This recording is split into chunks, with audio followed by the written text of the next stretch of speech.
The storm was not supposed to exist. Commander Elias Wren knew that with a certainty only a pilot on the edge of death could possess.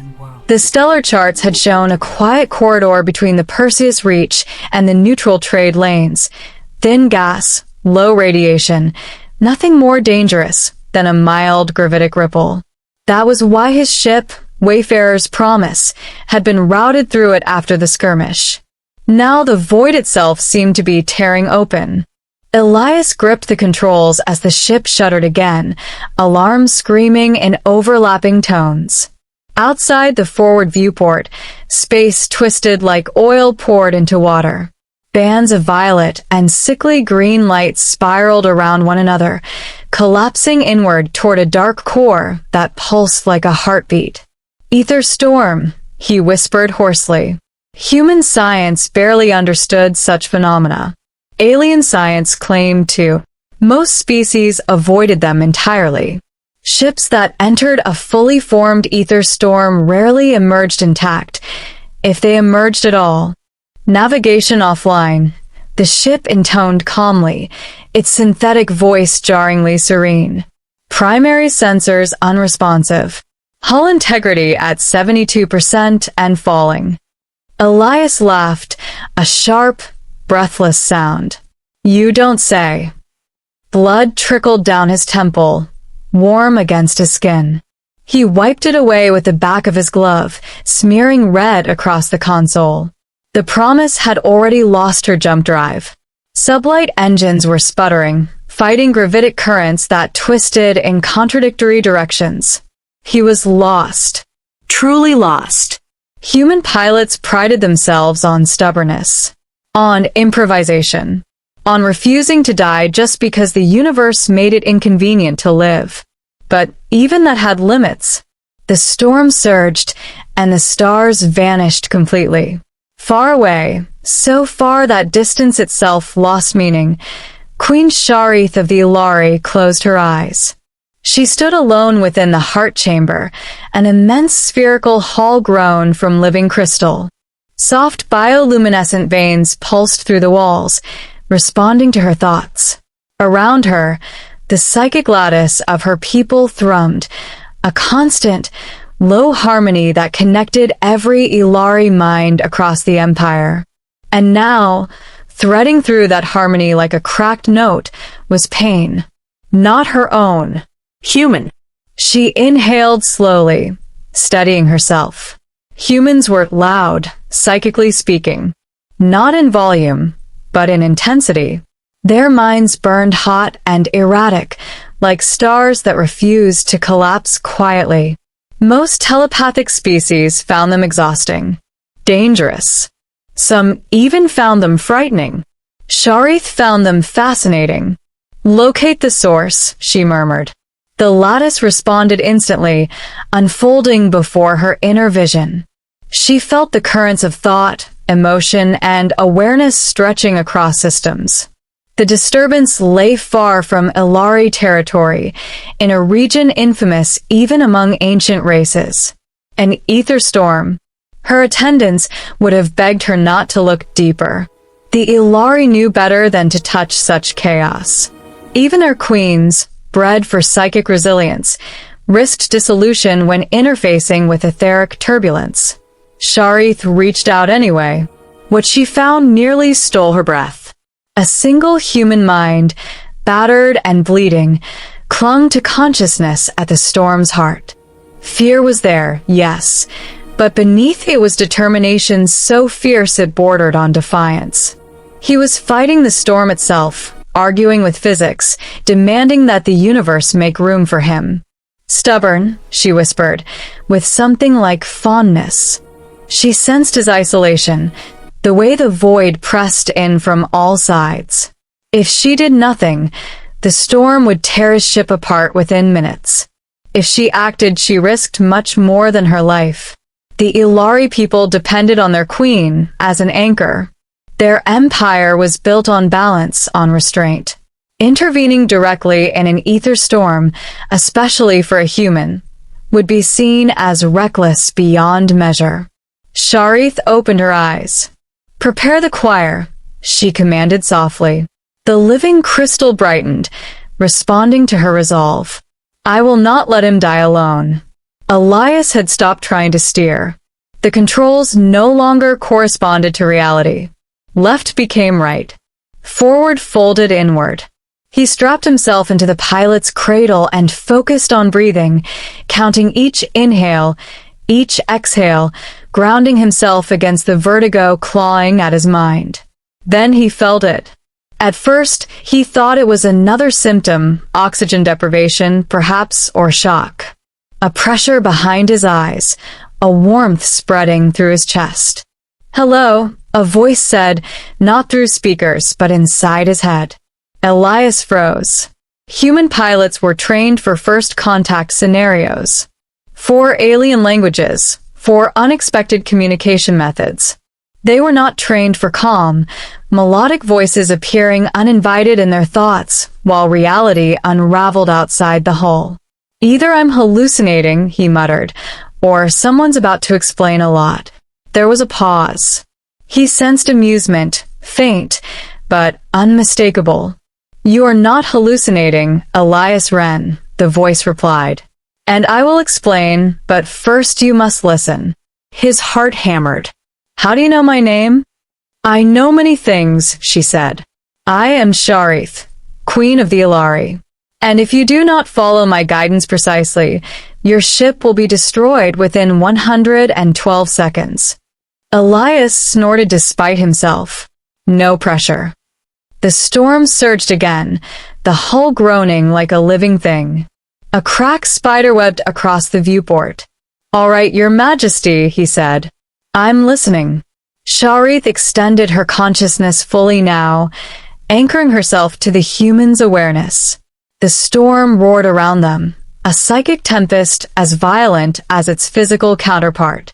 She felt the strain immediately, chaotic energy battering her mental defenses, seeking purchase. Humans had no such defenses. Instead, Elias Wren had something else. Will. She guided his perception, overlaying her senses atop his own. Where he saw madness, she showed him patterns, currents within the chaos, fleeting pathways that existed for only seconds at a time. The storm is alive in its own way, she explained. Not conscious, but reactive. It responds to resistance. So fighting it is bad, Elias said, adjusting his grip on the controls as she directed his attention. Figures. Do not fight, Sharith said. Yield. But do not surrender. He barked a laugh. That's very poetic. Less clear on the execution. She sent him an impression, how the Ilari navigated such phenomena through psychic harmonization rather than force. His mind recoiled at first, and used to such nuance, then adapted. She felt it happen. The human mind bending, not breaking, finding a way to translate instinct into action. Rotate the ship 3 degrees starward, she instructed. Now. Cut engines for exactly 2 seconds. Elias obeyed without question. The promise slid sideways through a cascade of violet light, missing a gravitational shear by meters. His stomach lurched as inertia screamed in protest. Engines back online, Sharith said. Half thrust. Follow the current I am showing you. Copy that, he replied, voice tight but focused. You do this often? No, she admitted. Never like this. She did not tell him that every moment strained the psychic bonds holding her together. That the choir was pouring energy into her across the lattice, their combined while shoring up her own.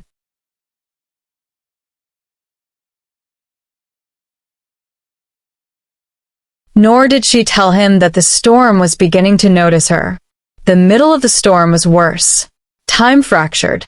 Elias saw flashes of things that couldn't exist, stars dying backward, ships half-formed from light, shadows moving where nothing cast them. His head throbbed, and his thoughts felt too loud inside his skull. Through it all, Sharith remained a steady presence. When panic spiked, she smoothed it. When doubt crept in, she countered it with calm certainty. Why help me? Elias asked suddenly between maneuvers. Your people and mine aren't exactly allies. Is that a question? She replied. Or a distraction? Both. There was a longer pause this time. He sensed her considering her words. Because, Sharith said at last, my people believe survival is a communal act. No mind stands alone. You are very alone, Elias Wren. Something in her tone, gentle, almost sad, hit him harder than any turbulence. Well, he said quietly, guess I picked a bad day to be independent. Despite everything, she felt his resolve strengthen. They pushed deeper, threading impossibly narrow corridors of stability. The Promises systems flickered back online one by one, responding to the smoother flow. But the storm was not done. A massive wave of etheric energy surged toward them, collapsing multiple currents at once. Sharith gasped, pain flaring as the feedback tore at her mind. Queen, voices cried through the lattice. Withdraw. The storm is destabilizing. She ignored them. Elias, she said, voice strained, you must trust me completely now. He didn't hesitate. I already do. She anchored herself to him fully, queen and pilot bound by necessity and choice. She poured everything she had into one final path, an exit forming briefly at the storm's edge. Full thrust, she commanded. Now! The engines roared. Reality screamed. And then, silence. Stars snapped back into place. The Wayfarer's promise burst free of the storm, trailing ionized plasma and shards of glowing debris. Elias hooped, a raw, disbelieving sound, and slumped back in his seat as the ship stabilized. They were alive. Sharith, he asked, suddenly afraid. There was a long, quiet moment before she answered.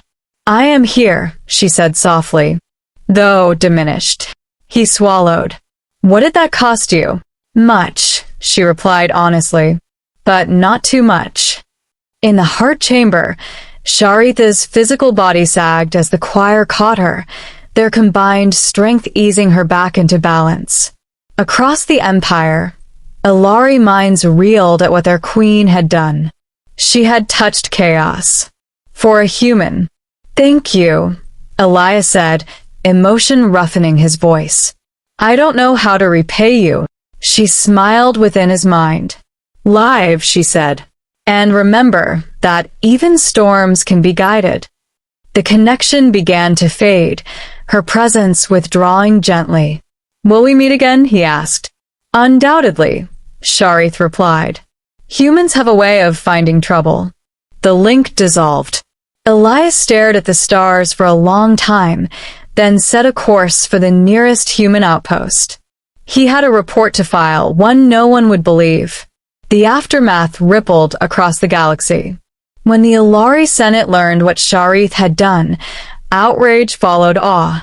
She had violated ancient protocols, exposed the lattice to unprecedented risk. She stood before them unbowed.